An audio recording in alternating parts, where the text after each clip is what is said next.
A Justiça de São Paulo condenou 3 acusados pelo assassinato do então prefeito da cidade de Santo André, Celso Daniel, em 2002. O julgamento de outros 2 réus foi adiado. A reportagem é de Sandro Barbosa. Voltar ao plenário após a reunião dos jurados na sala secreta, o juiz Antônio Augusto Ristov foi direto à sentença. Seu Ivan, seu José Edson, seu Rodolfo, tá certo? Os senhores foram condenados pelo tribunal do júri. Ivan Rodrigues da Silva, o monstro, foi condenado a 24 anos de prisão. José Edson da Silva cumprirá a pena de 20 anos.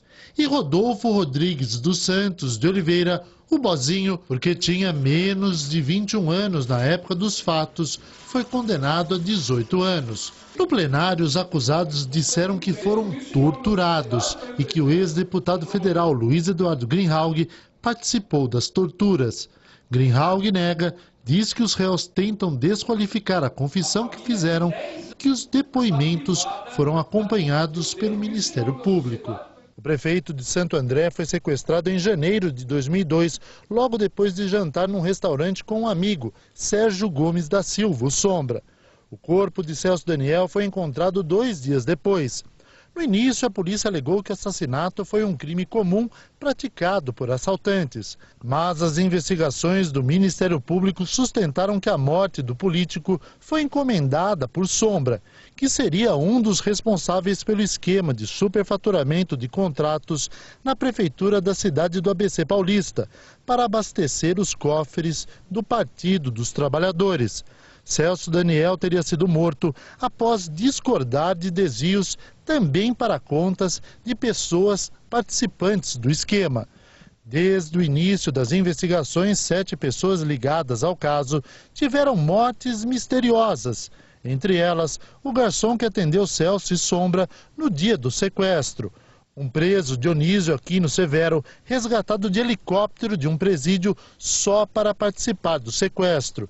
E o perito que atestou que o prefeito foi torturado antes de ser morto com 8 tiros.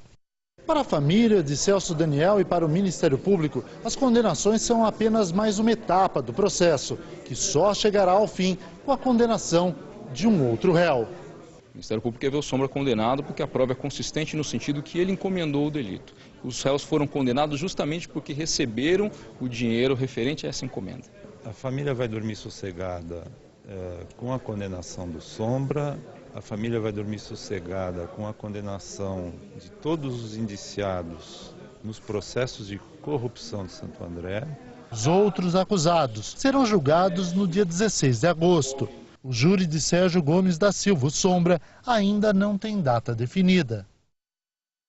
Quem lê o processo percebe, sem qualquer dúvida, que o crime foi encomendado e que os indiciados, todos, inclusive Sérgio Sombra, participaram do crime que teve óbvio caráter político. E há um outro processo de caráter civil correndo em Santo André e que apura toda essa história de Caixa 2 para o PT.